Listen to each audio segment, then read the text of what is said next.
The thing about podcasts is you'll never know when you've listened to the last one. Welcome to Frackulous, a technology podcast for humans. Episode 333. Online shopping, YouTube, and Instagram homebrew content. I'm ready to start, unless, of course, you're using what we've done already as our start. It's been a while. Sorry, who are you? What? How is everyone? Alive?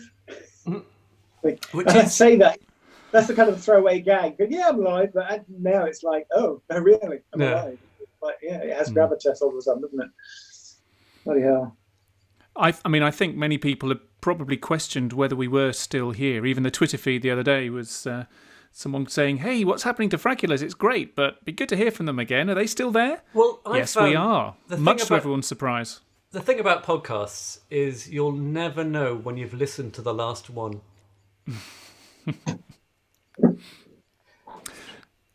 We don't even know what number this is. We number all of the episodes. We were trying to work out when the last episode actually went out, and even that's up for some debate here. There are definitely some that we recorded that we did not release. How many? How much? There was one whole episode, wasn't there?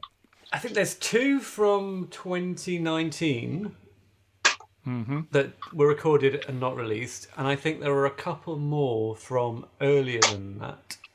No, now hang on a minute. No. This here says that we recorded on the 18th of December 2019, which would be about 4 months ago. That categorically did not happen. Oh, maybe, no. Maybe will in years to come. A bit like when they sort of rediscover old lost Doctor Who episodes. Somebody will discover your hard drive with lost Frackulous, and it'll be like a big media event. No, that should have been 2018, not 2019. I've changed it. Okay. There we go.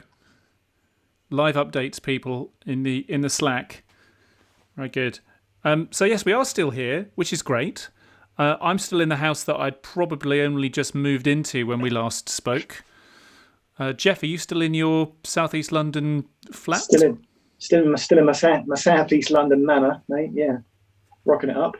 And Will's North London, mate. Yeah, which is pertinent to the thing which we discussed offline just now, wasn't it? The fact that we're clearly all in lockdown, and us in London can get deliveries, whereas those in the Shires are finding it a bit more tricky. Is that so? Yeah, it certainly is. So, for future posterity, we're in the midst of coronavirus lockdown right now. We can't get a delivery of any kind of food stuff for love nor money at the moment. There's no supermarkets. No, not at all. Really? So you have to go to the shop? Have to go to the shop, which, look, I mean, that's fine. There are many people who are needier than we are. We have, at the moment, touch wood, a healthy household, and we have no mobility needs or anything here. So we're very happy to go to the shop, whereas other people aren't in the same position. So I'd rather let them have the delivery slots, to be honest with you. It would be nice to get a takeout every now and then, but that's not really happening either. So you don't get Deliveroo or Just Eat either where you are? You just kind of assume that at least everybody can get at least a Sainsbury's or Tesco delivery, right? No, right? I mean, you watch the news, you read the newspapers, and you assume that everyone lives in a big city.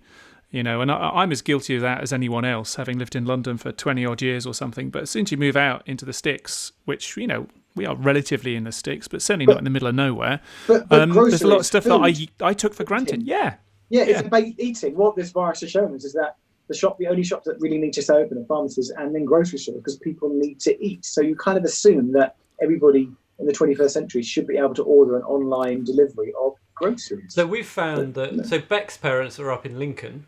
They're in their late 70s. They've never shopped online before. They've signed up for Morrison's and they're getting deliveries fine. I've heard of stories of people using the Waitrose app.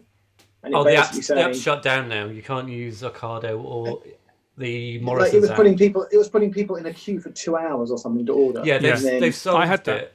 So now, I think you still have to have been registered before. We used to shop at all places. We're not loyal, so we had logins for most of them. And I just keep browser tabs open, and every now and again I go in, have a look, find a slot. Last Friday, we got a Morrison's delivery for 3 weeks' time. And then I logged into Ocado, and we could get an Ocado for the next day. They literally just came up. You have an hour to buy the stuff, put it in your basket, and go. So we've had one come on Saturday. We've got another one coming in 3 weeks' time. So, but also, David, go on, Will. Sorry. So my other tip is Costco. Costco will deliver. We've got 4 kilos of cheese came today. That was good. Will last us about a week and a half, we reckon. And also, for Amazon a veggie Prime, household, I guess. If you've got Prime now, keep your basket loaded, because when you go in, you'll go check out, and it'll sometimes see a slot, and if you book it, and you've got like minutes to take it, so you need to have everything in your basket ready to go, hit that button, and then you can get the delivery. And it still comes within a couple of hours. I think that might just be for those of you in the city. Again, that is a London we thing. Don't Prime have... now is London. Yeah. You make it sound, David, as if you live in some tiny village hamlet backwater, without even like a local pub. Do you have a local pub? Well, Will, you've been to our house before. We've got a couple of very good local pubs. What we do have in the middle of the village is a spa. Jay's store here is a real hub of the village, and he's been doing deliveries for people who can't get out, and it's really brought home the importance of that kind of community thing. We're all looking out for each other. We've got a WhatsApp group for our little close. Nice. Lots of old dears where we live in the kind of 14 or 15 houses on our little cul-de-sac, and we're picking up things from the shop for each other. So even those who can't get a delivery or can't get out of the house at the moment, there's still lots of people looking out for them, which is great. It's one of the positive things that's come out of this. Is that sense of community spirit and many people wanting to help each other offline. Yeah, one of the things I was going to try to move away from was WhatsApp, but it's not going to happen in the current climate. I've kind of gone the other way. I've even been logging onto Facebook. What? I know. That's what it's come to. I haven't broken. I've kept my resolve. I'm still not Facebooking and still in a WhatsApp free world. And from the stories I've been hearing in terms of things that get forwarded and blind forwarded, that is a good I'm thing. not really in any of those. I'm not getting any of those kind of groups. It's actually WhatsApp for the school stuff has been amazing, and some general groups, local groups, who are not sharing that rubbish. So, yeah, it's been good. It's been good. There we go. Tune in next time in 14 months' time, whatever. That was us being rusty because we haven't done this for a year. Nobody knew what to say for 5 seconds, so we were just being polite. It's like the COVID shuffle. I was out today for my government-mandated 45-minute exercise. I don't think it's a limit on it. Is it 45 No, minutes? there's not. But it is interesting. You now judge people as they come towards you. Like, are they going to move out the way for me, or am I going to move out the way for them? Oh no, man! The other day, so there's a forest at the top of our road. So we've been going every day. First thing, we go for half an hour, 40-minute walk through the forest, and we were coming back down our road, and there was a woman walking a dog, but she was texting on her phone, so she'd stop.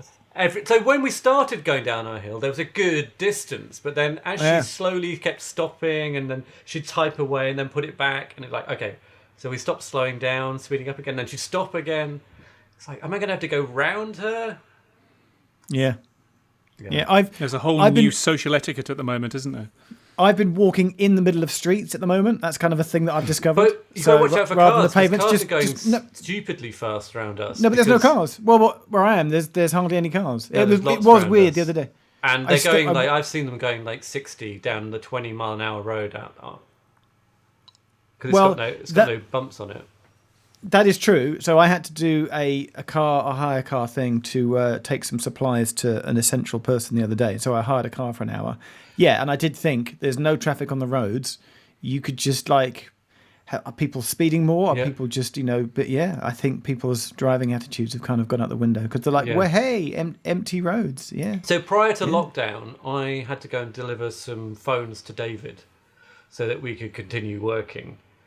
And I was very aware that as I was on the motorway that I did not want to have an accident, given the current hospital situation. It made me just be very aware of my driving as I was on my way to and back from Leicester. But Oh, no, Jeff, sorry. you mentioned your hire car experience. Yes. What's your new approach? And obviously not in the current situation, but to Zip cars. Because you put me onto Yep. this. What? No, I love Zipcar. So Zipcar Flex in London is the best thing ever. But Yeah, your approach because- to it was it's cheaper than an Uber. Yeah, totally. So I've been a Zipcar member for ages, even before they had the app. You just used to book it through the website. I mean, this goes back like 6, 7, 8, 10 years ago now. Were you a And streetcar always- member? Yes, I was Streetcar, Yeah. and then Streetcar got bought out by Zipcar. Zipcar. That is true. Did you know there And then was one called Desire? Very All funny. the cars have got names. There was one Oh, called Desire. so there really was. Oh, that's really okay. was. Yeah. And then they brought in the app, and it was great because one day I was walking along where I lived, and I was like, "Oh, I've got to get the train, got to the bus," and I was walking past a Zipcar, and I was like, "Oh, I'll just hire this car," and I just jumped into it. And when they brought out Zipcar Flex, which is basically it's not a point-to-point return, you just drop it off wherever you like. It was like it's one of those revolutionary, game-changing moments where you think what? I'll just hop in a car, and it was the moment when I tell you what happened. There was a train cancellation engineering, and I couldn't get home via train. And at that point, I went, I'll hire an Uber. And then in my head, the light bulb went off and went, or just search for a Zipcar. Yeah. And then I drove myself home in 20 minutes at about 2/3 of the price of an Uber. So it undercuts Uber is what it does. Because when you were around at mine last, you got a Zipcar Oh, yeah. home, didn't you? Yeah, And that put yeah. the idea in my mind. And I was like, hang on. Because I've had Zipcar, again, a long time. I cut them a deal. I was going to cancel it because I wasn't using it. And they cut me a deal where I pay £60 a year, but it's credit. So, and I'd forgotten entirely about it. So I looked at my account, So I had good. 60 quid of So credit good. sat there. And I was Zipcarring all over the place. Like, Beck was away for a weekend with the car, and I had the kids. And it was just literally, Nate's going to tennis, we're going in a Zipcar. It's like for a 10-minute drive, you can just pay £4. Yeah. Like a couple of times a week just to run an errand or drop someone off. That's the price I'm willing And to I pay. noticed It's dead. It's dead handy. What you can do, so Dead like, handy. if I'm gonna get the kids from school, I can Zipcar down there, close the car. I can then reserve that car for 15 minutes for free. Yes. While I go in, get the kids, get them back to Yes. the car, take the same car Yes. home. Yeah. Yeah. But what fascinates me is that you are a car owner, Will, and yet you also Zipcar. For me as a non-car owner, and yet Well, it we staggers me that you need two cars. Yeah. We don't need two cars, we need 1.2 cars, but you can't have 1.2 cars. There are just some occasions where we need a car and both of us need it, and then we just fight over who should have it. So David, Zipcar. So car sharing schemes in Leicestershire. what's that like? I think we've hit on a new theme here. Well, again, I've got experience of both here because I was a Zipcar user in London for a long time. We had some Zip vans and some Zip vehicles right near to where we used to live, and they were pretty convenient. We were a one-car family when we were in town, and sometimes, same as you will, if my wife was away and I needed a car, it was cheaper, it was more convenient, but mainly by virtue of the fact that there was a Zipcar spot within 2 minutes of my front door. Yeah. If It you just are, lures you in, doesn't it? even if you live in a city, if you live in a city and there isn't one that's nearby, 5 or 10 minutes, I don't know what the optimum distance that's might the thing be about before you Flex. consider taking a taxi instead. The Flex But ones can you move drop it off around. in any parking spot? Can you drop it off outside your house? Yeah. Yeah. Okay.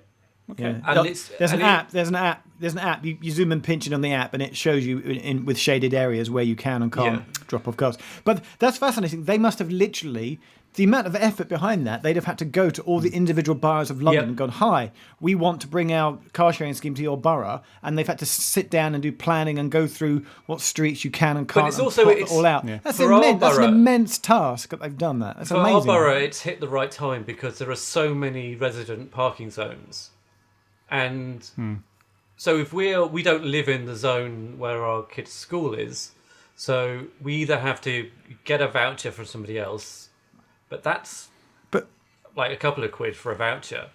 And if you're thinking it's only 2 or 3 quid for a Zip car, which you can park in the resident zone for free, it works out about the same. But I'm sure I've said it before in a previous frack. I'll say it again. The future in urban cities is for nobody to own a car, and you all just have a car sharing scheme. I would like to like every street has got a pool of cars, and that street as a community shares those cars, and you bring them back to your street, and you don't have to worry. But there's just like, oh, I'll take one of my streetcars. Hey. Yeah, I mean, and the that's thing it. is, we just walk a use them. lot. We walk a lot around here, but there's just times when the kids are tired, or you've got to take kit or equipment, and that's when you need a car. But you don't need it all the time. You know, cars spend 90%. I'm sticking my finger up in the air there, but actually I seem to remember that's not too far wrong. 90% of their time stuck on a driveway or parked, not being used by anyone. People do like owning things, but in so many other areas of our life, we've gone from ownership to access. You know, we now subscribe to our music, subscribe to our TV rather than buying DVDs and whatever. Which is essentially what a car is. Yeah, mobility as a service, exactly. And the other thing is they've got electric ones, which are a lot of fun. The VW, the torque on them. You put your foot on the accelerator without even trying. You're like, just like, boom, off the lights. You're like, what? Yeah. They're scarily fast to accelerate. They're amazing. And you're So like, the thing is, there was another service. BMW did its own service called Drive Now, which now financially it's very, very difficult to make this work. And I haven't looked up, Zip car owners' data on this and see what its profits have been. But BMW have pulled out of London with Drive Only Now recently, because it it was just like couldn't end make of last year. Yeah, exactly. But just because it couldn't make the numbers work, and if a big company like BMW that's willing to invest in these future of urban mobility schemes can't make the numbers stack up, then you wonder how many people you need to have using the service before it makes sense. But I think the problem was, so Drive Now was like Zipcar Flex. You just picked them up and left them anywhere. And I think once Zipcar came out with Flex, where you could have both, you could have the long hires and the Flex. I think that killed it. Don't Enterprise do it as well? Enterprise have got their own. I've seen Enterprise around us as well, but but I've got a bone to pick with Enterprise. Can I just pick a really quick bone? Go Can I pick just it. Occasionally I do a proper car hire. I go to like an Enterprise and I hire a car for a day or a period of days. Yeah. And the last time I hired a car with Enterprise, within 20 minutes of me driving on the motorway down to Devon to go to a friend's wedding, I was getting a low tyre pressure warning, and all weekend I had to keep stopping and put air in the tyre, and I returned it saying I'm very unhappy about this. They were like, oh, very sorry, Mr. Marshall, blah blah blah. And then about 2 weeks later I got a letter in the mail saying you punctured our tyre and we're charging you £100 for it. And I'm like, so David, from a consumer point of view, are they allowed to do that? Because to me, a puncture is wear and tear. Is it not? It's not like I've driven the car into a wall. Depends on how the puncture came about. Did you disclose the puncture when you returned the vehicle? No, I rang them up half an hour into my journey saying, I'm really annoyed. You've given me a duff car that's got a slow puncture. And they've now turned around and said, no, you must have punctured it. And I'm like, prove it. Well, and they're like, well, unprove it. So what do you do? Yeah. I'm not sure of the ins and outs, but by phoning them up, at least there's an audit trail. You did the right thing there to say, look, I've just taken this car out. There's a problem with it.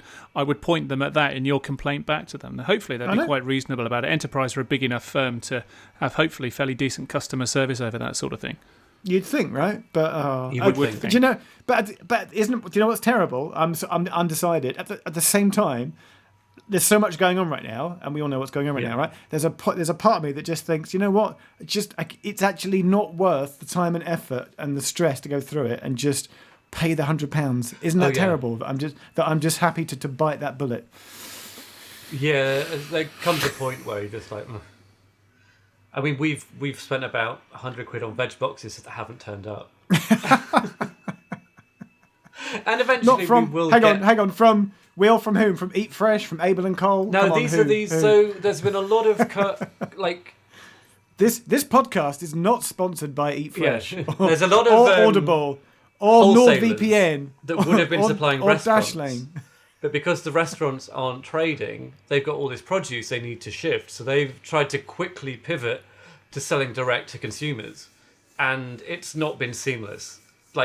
Their apps don't really work because they're designed for the restaurant trade. The orders get muddled up. So, yeah, it's teething problems. And I think eventually we'll sort it out, but they're obviously being inundated at the moment. And I feel for them. It's that kind of...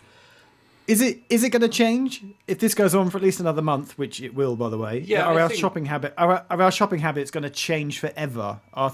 Is the infrastructure behind online deliveries and deliveries going to change so much that our shopping habits will stay the way that they've I mean, now I become? kind of feel that online shopping was a bit like aeroplane check-in. You know, when you used to do online check-in before everyone else, and it was amazing. You could turn up half an hour before your flight, check in online, drop your bags, and go. Now everyone has to check in online, and the queues are just back everyone's to doing how. it. And I think that's the way online's going to go. Like previously, we've had Ocado, we've had Morrison's, Sainsbury's, and Tesco's. Asda, we just pick them, and just the stuff comes regularly, quickly, and it's all just gone out the window now because the demand is just increased massively. Of course, one of the things that you talk about that as the future of shopping, if many more people shop online, one would hope that they would be able to scale up the delivery service a lot easier than they might be to shrink their physical store footprint. It's the last mile thing. They've only got so many delivery vans. So Ocado just put out a thing saying they've stopped delivering bottled water and they could do 6,000 more deliveries a week because they're not filling the vans with water. By taking out one product, there's space to have others. What? Because wow. A product that comes through the taps in your house as well. Yeah. Yeah, I've never bought bottled water online. But it's one of the most ridiculous things to transport. Is water. Who does that? Via a car. It's almost like they should invent a water network. What, to deliver it free to your home in a device where I'd pay for it. I'd definitely pay. It doesn't have to be free. I'd pay a fee for water to come to my house. It's like turning on a tap. The only time I buy bottled water is when I'm out of the house and I'm thirsty, and I'm like, and if anything, my friends say to me, "Jeff, you idiot, why don't you just bring some tap water from home in a bottle?" I mean, I have my bobble, which I take everywhere. Good sound. But that has spilt in my bag, so swings and roundabouts. I was doing a job with a startup last year, going in every day. And I eventually had to basically switch to taking an empty bottle with me and filling it up there. There's only so many times it can spill in your bag before. Did you consider buying a bottle wheel that didn't leak? Is that crazy? Well, no, it's got the filter in it. That's the thing. So it filters it on demand. To buy one that just doesn't leak. Yeah. I like that one, Jeff. I didn't know how long I was going to be doing the job for. Okay. What else is on your list? Because otherwise, I got a whole bunch of things to moan about. How's YouTube life, Jeff? You've got a few subscribers since we last spoke. And are you still making train videos? Still making transport videos. Thank you. travel videos. Infrastructure. You like infrastructure. Travel. Everyone is nervously looking at. I can tell you that within the YouTube community, we're all nervously looking at the ad revenue to see how adverts are holding up. You should really stop going out and filming these videos on trains, though. The current environment, Jeff, you're just encouraging people to go outside when they should all be indoors. Even the BBC the other day, they had to put on one of their programs. This was filmed 6 months ago. It was like, what? What, you filmed them in advance, Jeff? I know. It's as if what you don't turn it around immediately on the same day. You're filming them beforehand and releasing them later. It's just crazy. I'll say bad things about people that just don't stop to think. But people Tell don't me about stop YouTube. to think. Tell me about YouTube and ad revenue, though, Jeff. I'm actually quite interested in that because there's an argument that it could be going strongly either way at the moment. Well, what I found is that I've been, I haven't. It's only in the last sort of 18 months that my YouTube game has really upped, and I've been sort of comfortable to say yes, I sort of make a living off of. You are a YouTuber first. A YouTube.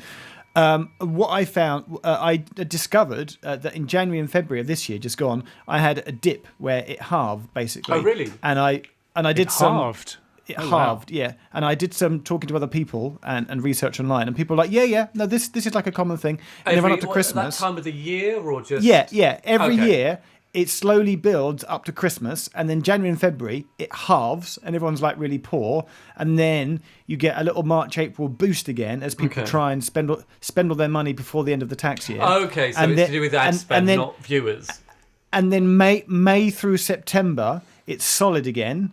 And then October, November, December, it ramps up and it goes loads again. And basically, I can see that working. Yeah. Yeah, that's the model. And basically, you have to stash some money away through October, November, December to cover you for January, February. But what's happened now, of course, and it was looking at my graph this morning around March 16. Have you got a spreadsheet, Jeff? And it's dropped. I've got a graph. I've got a graph and I'm checking it every day. I'd say revenue is down at the moment by about 20%. So I'm only making 80% of what I was previously making. Jeff, it's all we're making. Anyone's making is 80%. And I did have that same ironic thought that, that's the thing. Maybe this is a magic number. Yeah. So it's gone. It's revenue's down by a fifth. But let's see. Ask me in a month's time. Yeah. Well, I was going to say, what about your pipeline? Because if you're now releasing content that you already had in the can... Yeah. How long have you got before you start having to be a bit more creative with the content to keep the train rolling? I can tell you folks now that I don't know when we're going to put this out. We're recording this on the 7th of April. So tomorrow on the 8th of April, I've got my first video of me sitting at home doing something with lots of cutaways and graphics and stuff.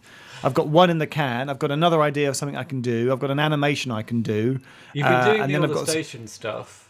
And then I've got some old B-roll and stuff. Probably I could probably do like another 6 weeks, and then I worry that I'd start to scrape the barrel. Can you monetize the live streams? Is that you can, but I'd rather not because the feedback is that we've been doing live streams and people are saying thank you for being nice, and we've been getting. Can you have some sort of Patreon or chip in or tip maybe jar? yeah. But I think in the long run, not monetizing the live streams is we're playing the long game. You'll get a better reputation by not doing that. But then if the deliveries stop, so we'll see. But just as in we're all tuning into the news every day with fear and dread to see what happens. Every day is let's see what happens today, and it changes daily. So ask me in the next frack what's happened, and I'll let you know. I got the kids to do the drawing video last week. Thanks. They liked that. They liked it because we start the day after our early morning forest walk. I will put on a video. Maddie May, is it? What is it? No, Maddie's at 11. Maddie's a good stopping point after English David, or maths. do your two do Maddie? Are they Maddie fans? Maddie and Greg at 11 o'clock. Yes, we don't tend to watch live at the moment, I'm afraid. We are watching in the afternoon. It is absolute tentpole viewing in our household, Maddie and Greg. And it's brilliant. It's really good. As a man in his 40s, should I be watching this too? Well, I don't personally. They watch it. I get some work done while they are basically surrogate babysitters for me. So it's certainly good to watch if you're a parent and you've got kids. And, the content. Kids that Will and I have got are prime age for Maddie and Greg. In fact, the new phrase in our household is our eldest saying, Maddie's done a video about that. Yeah. David, can I? Sorry, I'm going to change it tangent slightly. But you've got two small things, right? I do indeed. Yes. How much? And Will, keep quiet. How much screen time per week, David, do you let your small things have?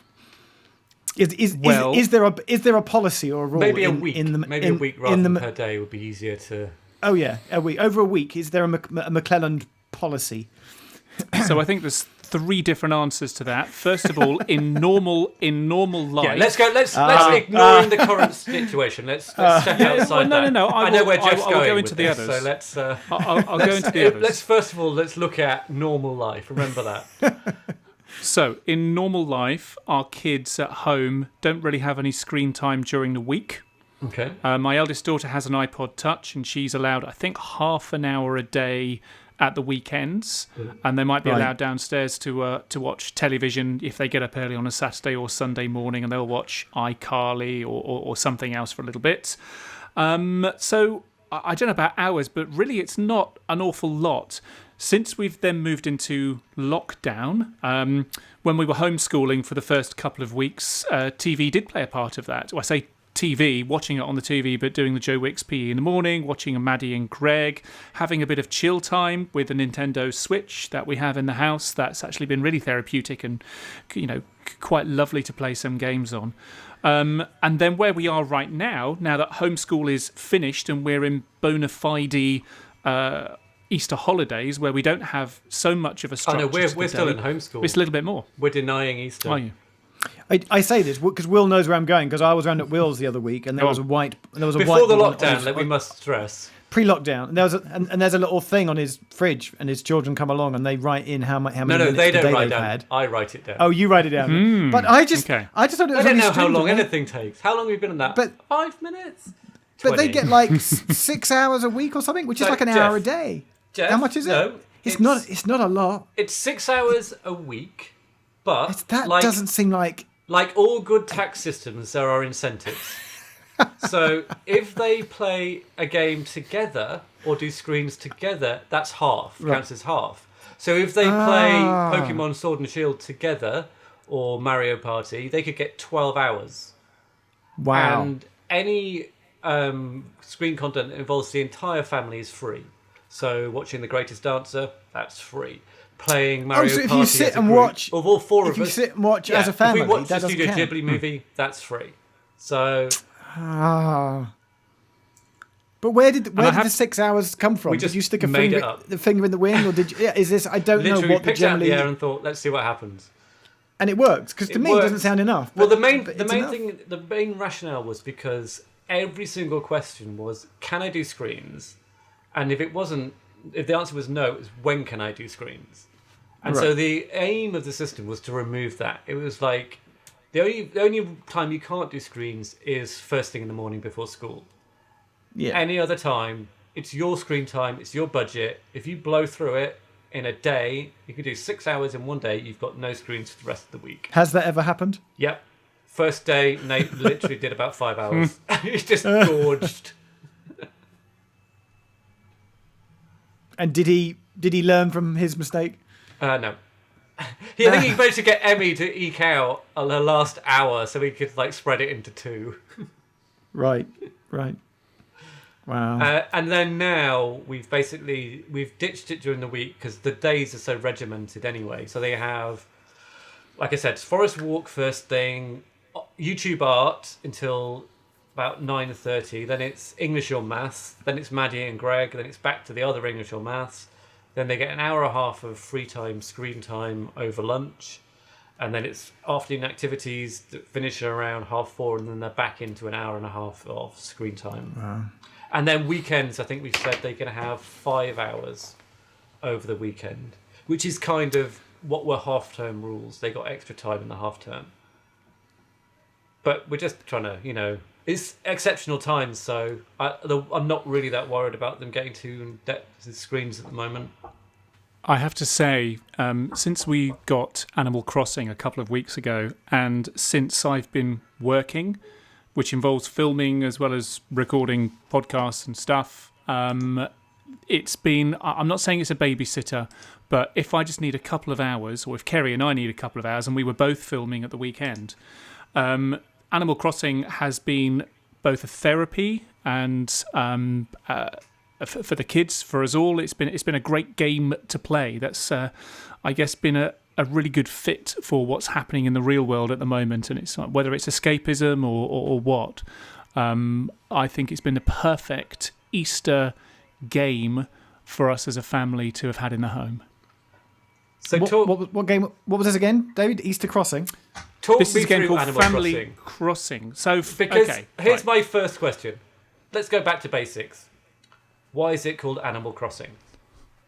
So Animal Crossing has been around for 20 years or 19 odd years or so this year as a franchise. And Nintendo, it is a Nintendo property. Brought out its latest version, New Horizons, only 2 or 3 weeks ago. In it, you are a human, and you inhabit a world where there are anthropomorphized cutesy animals that you interact with. And in New Horizons, you go to a deserted island and you create a new life for yourself. And Okay. you have lots of little tasks that you undertake to earn some money or the in-game currency, and you can plant things and you can I've pimp heard things it's up, and you can turn your seasonal. tent into a house. It Things happen follows in real time. Yeah. It follows real time. You So it's a base bit- it on bit where you Second are. Life. So northern or southern hemisphere, and you get different animals, different flora, fauna, and so on, depending on where you are. You can visit other islands as well, but really, these are meaningless tasks. It's go and catch 3 fish for me, bring it to Tom Nook at the tent, and he might give you something in exchange for that. It's one of those games, one of those experiences where you explain it and it's quite difficult to understand it or get it. But as soon as you kind of sit down with some kids, or even as adults, and lots of my adult friends have been playing this quite a lot over the last couple of weeks, it is enchanting and a little bit entrancing as well. So it it's on like our sec- list. It's on our list to Oh. get. We have just got so the kids bought a Switch themselves. They saved up for it just before Christmas, and so far they've done Sword and Shield. We've got Mario Party over Christmas. They've done Lego Movie 2, not number 1. They didn't mind missing Lego Movie 1, and he's just got Just Dance. Just That's Dance. Just That's Dance. the other. That's And- been the other big win in our house. Just Dance 2020 has. Yeah, And this is we've where all joined in with that. my pressing Nintendo question comes in. Mm-hmm. So, Go on. we have 2 children. We have 1 Switch. It is their Switch. They bought it with their own money, maybe with a bit of help from Grandma and Grandad, but predominantly they saved up the money, they decided to buy it, they spent a year doing it. They only have 1 device.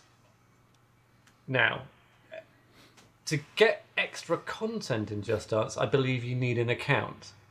I've tried to keep this device offline just to kind of simplify things. It's like, let's have a device where you just put the game in, you play the game. You don't have to worry about anything else other than the game that's being delivered to you. Because a lot of other questions are, how can we download this app? And my answer is, I need to sit down and have a look at it. Mm-hmm. So the idea behind the system is, it's just, we know what comes through the door and they can just play it safely. Now, we went to sign up. I've previously signed them up for Nintendo accounts already. We've set up the Nintendo family. So they have accounts ready and waiting to go. But it said something along the lines of, if you continue with this account, then the Switch will be inexplicably linked.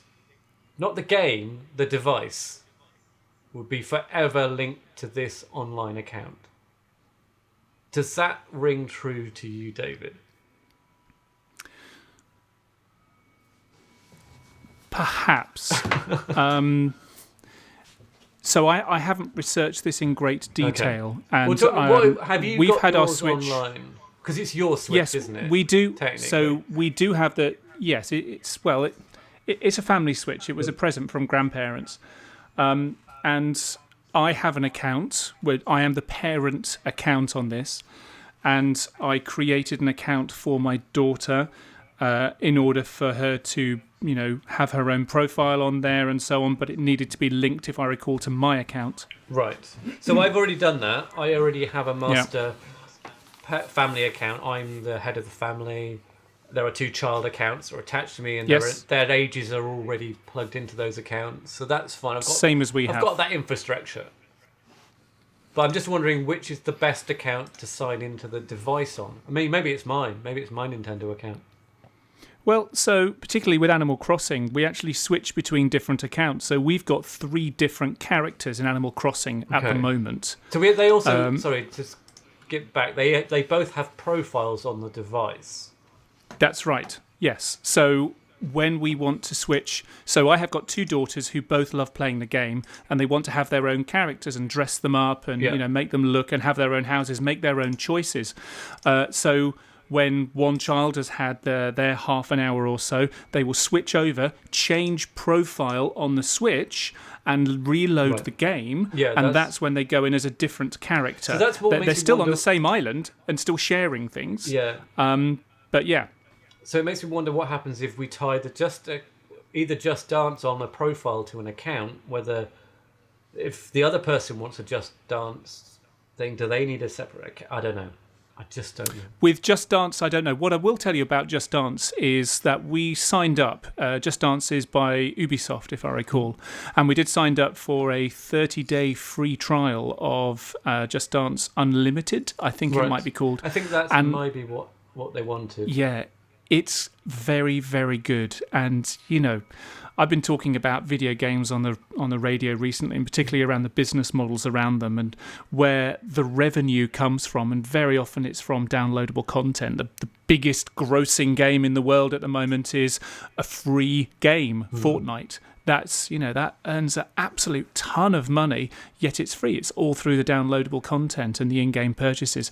And that is in evidence, really, with Just Dance. Okay, the game itself isn't free, but the value that you get from the subscription, from Unlimited, all of the extra songs you get, the workouts, the playlists, and the ability to compete against dancers from all over the place in a very safe way. And I think that's what Nintendo generally does very, very well. We sanctioned the Switch, which we still call the Wii. I still can't have it. Yeah, we do too.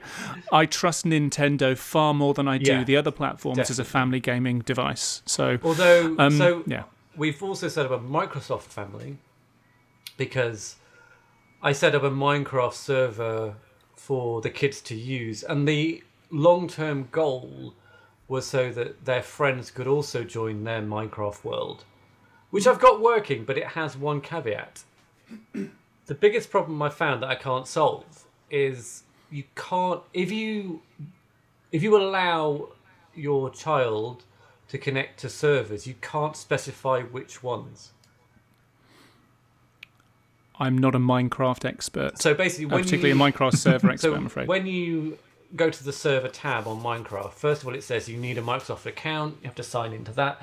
So that basically blanket bans all online play if you don't allow that. But then once you allow that, it then shows you a list of like 5 or 6 recommended servers they could just jump into, but the press of a button. And you then have to add your own server to that list. And I can't find a way of stopping, only allowing a server that I control, and I can decide who logs into that. So I can lock it down so no randos can join our world, but I can't stop them joining a random one. And that's kind of the problem where I'm at. But through that process, I ended up with Microsoft accounts. And then for our youngest, it's his birthday coming up pretty soon. For lockdown, we moved his birthday forward so we could buy him a laptop, thinking that's a good thing to have at the moment. Now, Jeff, tell me about Windows 10. Just going to say I haven't spoken for 5 minutes. Hi. What about Windows 10? So, do you have...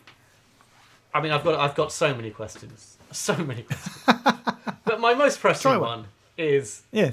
So, Microsoft really, really, really wants you to sign in with a Microsoft account on your laptop. In fact, when I first set up the eldest's laptop, we could just set it up as a normal account with a password and then no online. We didn't even have a Microsoft account for her back then.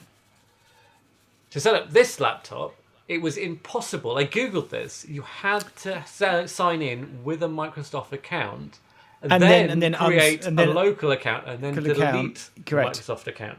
That is correct. Isn't that dreadful? So that's dreadful. That's dark patterns, like hugely. Yeah, that's exactly what I did. Yeah. So on the eldest laptop, because this was in a pre-world before that, I bought Minecraft on my own Microsoft account, and then signed into the store with my account on her laptop and downloaded it fine. On the youngest laptop, it just says error when I sign into the non-Microsoft account with my store ID. And then if I try it with the Microsoft Link account, it only shows the store purchases for that Microsoft account. Yes, but I've done what you've done, and I don't use my Microsoft account to log in. The only thing I'm forced to use my Microsoft account for is Office 365, Yes, or which I don't have by the anymore. way, which by the way they're now renaming Microsoft 365. I heard that. So I did it for about 6 months. I had an Office 365, and then I decided actually I'm just going to buy 2 copies of Office. Right. And that was 2 years ago. So. But I like having Office like that, and what I like about it is that they then give you then get 1 terabyte on your OneDrive, and my OneDrive is basically a backup of my Dropbox. So my Dropbox is a backup, and then my OneDrive is a backup of my backup, and it's just marvelous. So it's just I use my OneDrive for that as well. Yeah. Yeah. But also in Windows 10, why can't you just click stuff on the taskbar? So what I've done, I should point out, I'm still rocking a Windows 7 machine, and I have a Windows 10. And and I have a Windows. No, because Windows 7 is the best UI, and also I mean that's the last one I feel like I mean without being too Jeff about it, that's the last one I feel I can use. I feel like how you must feel when I have to use Windows 10 now.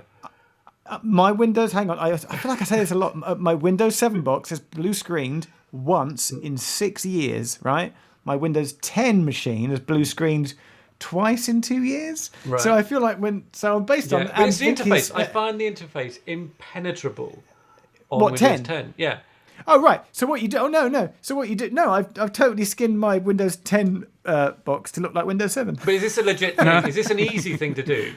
No, it's not an easy thing to do because Microsoft only doesn't allow like third party. It needs digitally signed drivers to be able to like change stuff at that kind of level, and you have to get a little bit hacky to allow it to have a third party skin. But you can do it, and so I think it's Win. The website is www.winaero.com, and on there, it's complicated, but there's detailed instructions as to how to make your Windows 10 shell experience look exactly like Windows 7. The one thing it can't do is the taskbar at the bottom in Win 10 is solid. It hasn't got any kind of like see-through opaque properties. But that's it. For example, you could minimize an application and it would go to the taskbar, and then you could literally click on it when you wanted it again, and it would come back again. Would that work? So with that. There's another extension I think called Classic Shell, which brings that. I don't even understand where they go when you minimise them. I know. It's just like they're gone. But the thing is, my Windows 10 machine. But my Windows 10 machine has been Windows 7ized for so long that I forget now how Windows 10 works. It's impenetrable. Maybe Jeff, what iPhone have you got? Sorry. I mean, you are ahead of Will when it comes to Windows machines, clearly. You mentioned your Windows 7's been kicking around and you're very happy with it for a long time. It just reminds me to ask what iPhone you're on now. Because that's one area where you are a bit of a sticker. iPhone updates. Ladies and gentlemen, it's taken 45 minutes to get to the Apple portion of... We've doing so well. We've done really 45 minutes without mentioning... Well, again, we can't help but mention the lockdown because obviously. Well, do you have a Windows phone? I mean, you have an iPhone, so of course we're going to talk about it. No. But they're gonna run WWDC as an online event only, but in June. But before then, in April, so just next week, they're gonna announce iPhone 9, I do believe. Yes. And I'm the SE. I'm gonna buy it. It's the SE2/iPhone 9, and I'm gonna get one. So I'm rocking an iPhone 8 still. My other friend. I heard that all the cool kids have 2 iPhones these days.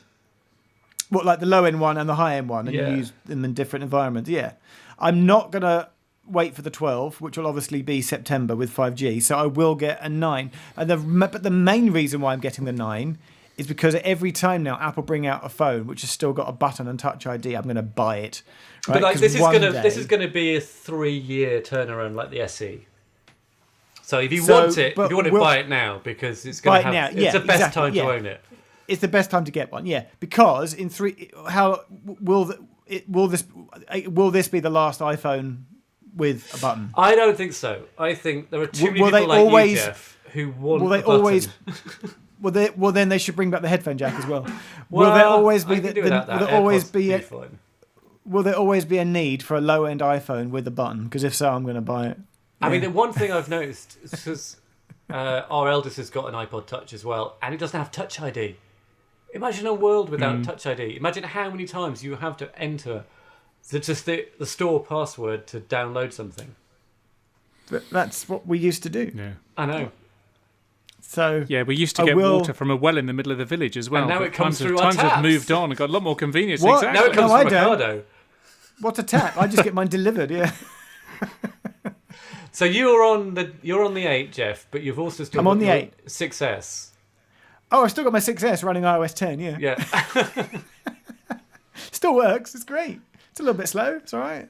I've been pulling devices out of hats for Google Hangouts, for Zoom call. Oh, no. All over our house No. now. You can pick up a device and you can FaceTime or Zoom or hang out anywhere in our house.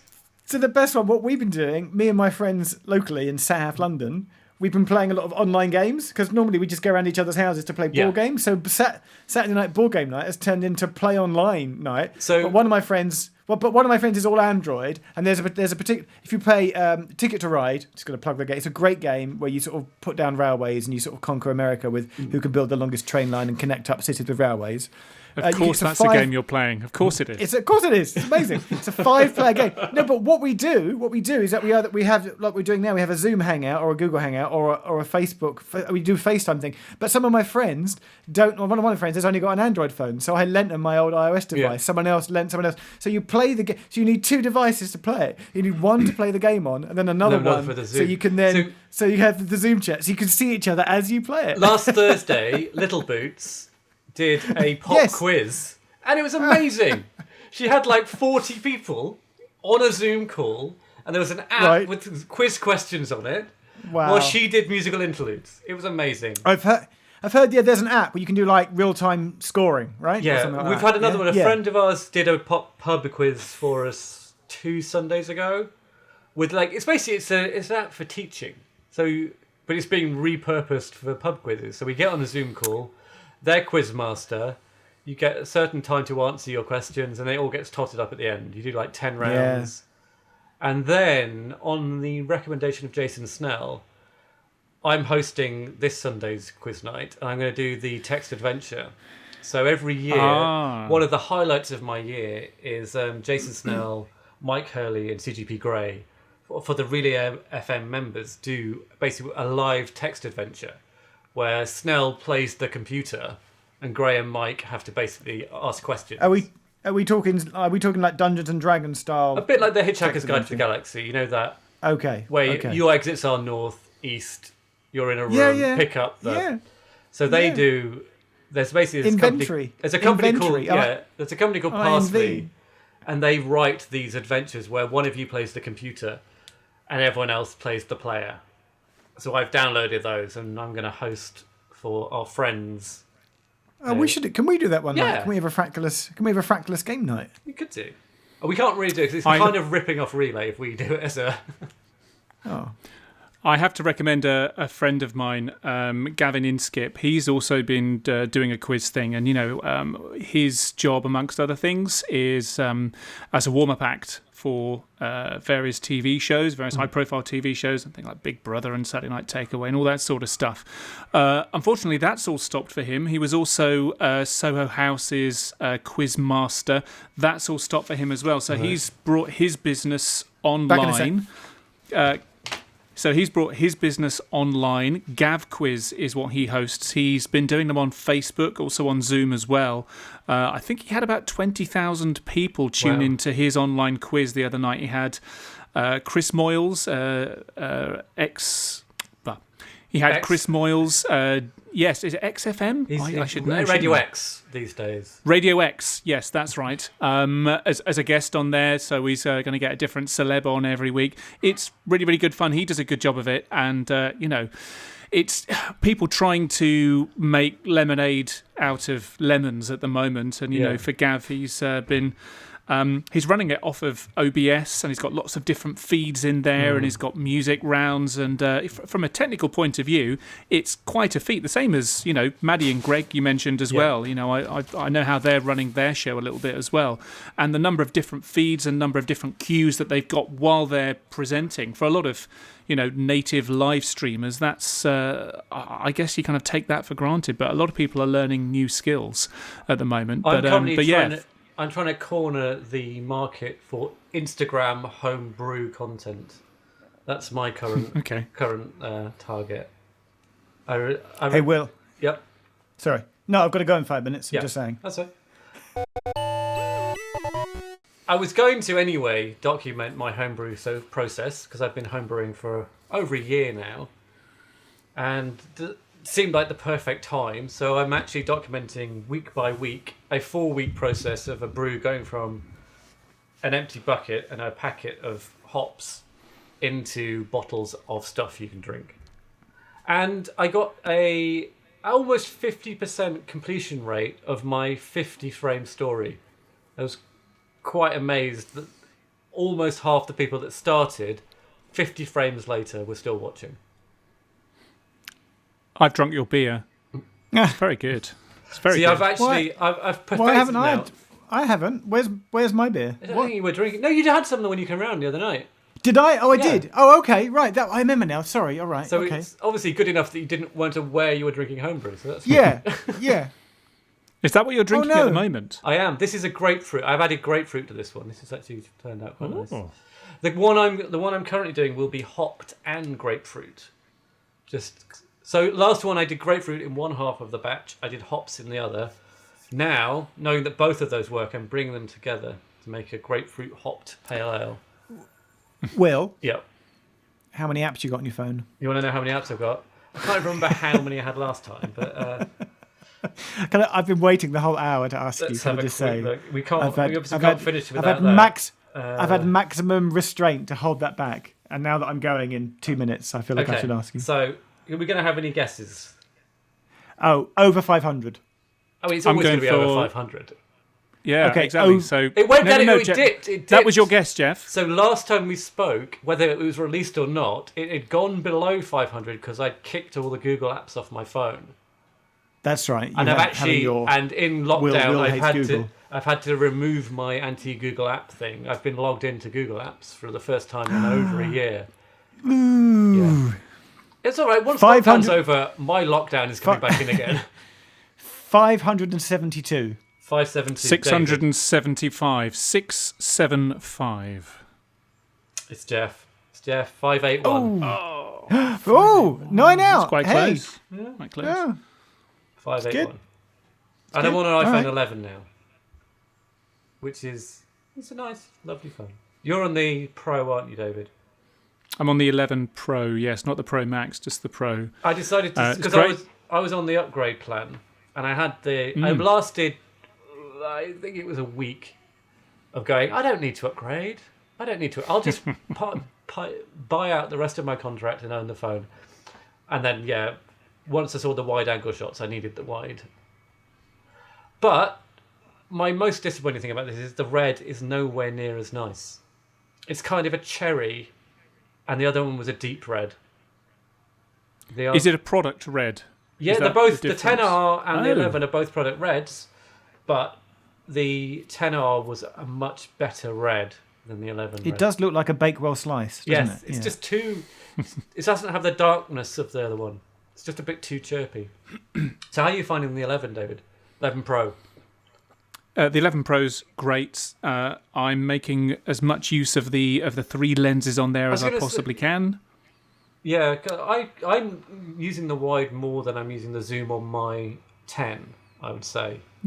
Yeah, and I think from a photography point of view, the wide has been the most interesting lens to experiment with. There's a lot of learning that comes when, just walking around with a wide-angled lens as to what works and what doesn't. You need to think a bit more about composition and foreground and background with it, but it's been a real fun learning curve. Yeah. Nice. Well, I've got to go. You got to go. Should we do this Yeah. again That's some your other hour. time? Well, that is exactly an hour, and nobody said any rude words, so no beeping, right? I feel like we were a little rusty, listener, but I feel like if we do some more, no, it's just genuine. Yeah. That's understandable. Then we'll be back in the groove in no time at all. So Well, I'll have to check my calendar, obviously, and then. Yeah, I'm quite busy. I'm going out a lot over the next week, so. But if nothing comes up, yeah, definitely, let's do another one. Yeah, sure. We'll see how free I am. Yeah. I'm just Same looking time next down our week. topics list that we had pre-prepared, and nope. Yeah. Yes, Nope. no. But it's the first No. one. No. We didn't It's the talk about first one. password managers. We didn't cover your joke either, Jeff. Oh dear. What joke? Oh yeah. Well, this is easing us back into the thing. Sorry, but just one final thing. But I want to say because this is the lockdown episode. But did you all do that thing about a couple of weeks ago where you went through in your diary and you went click, delete, Yes. click, delete, delete. And suddenly, as everything got cancelled, your diary just started to empty I know, up. mine was just getting full up with schooling, homeschooling, I called YouTube mine appointments. I called mine day of deletion, where I sort of deleted 4 things in one day. And at that same time, I was like, yeah, this isn't happening. Yeah, that's going to be counts, isn't it? And everything is just like empty. And May But is I just think- like nothing. The next stage of that is a lot of the things in our calendar are recurring appointments. So do you just delete the current event or do you delete all future events? I haven't done the all future. I've just deleted it for the next until the 20th or so of April when, well, who knows where I'm we'll be cancelling then. anything until September. That's kind of my Wow. that's my outlook at the moment. After Let's summer, not talk about that. Okay. Okay. right? Gentlemen, it's been mostly fun. That's been mostly fun. I'm going to go and play Animal Crossing, whatever it is. Yeah, Go and you do that. Give that a go. I'm gonna go and try and work out how to use Windows 10. Good to speak to you, Jeff. Good to speak to you, Will. Speak to you soon. Bye. Bye. End of Frackulous. If your puny human minds can handle more, then follow on Twitter. @FRACKULOUS or individually. David McClelland. DAVIDMCCLELLAND. Jeff Tech. GEOFFTECH.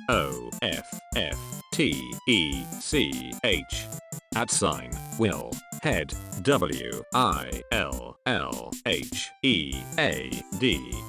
Email your brains to hello@frackulous.com to be the teacher's pet. Temptation, frustration, so bad it makes him cry. Wet bus stop, she's waiting. His car is warm and dry. Don't stand so close to me. Also running. Recording now. Are you all Marshall. recording? I am now. I wasn't recording for your clap. Okay, My clap? and then another clap for me. Can I do one as well, just because? Yeah. Should we just do a thing where we just clap round in circles? We should do clap for frack. Clap for frack. Yeah, we should get the people to do that. 8 o'clock on. Should we have Sundays? Is anyone doing Sundays? Not yet. They are now. Is that when this is going out? Oh, I don't know when it's going out. See how quick it is to edit. I guess that's the plan. You told me there'd be no editing, Will. You said this was an edit-free podcast. That's the So we idea. really can't say any naughty words. I mean, you can. I'll just bleep them out. But ideally, don't. Did you see Clap for the Kids? I did not.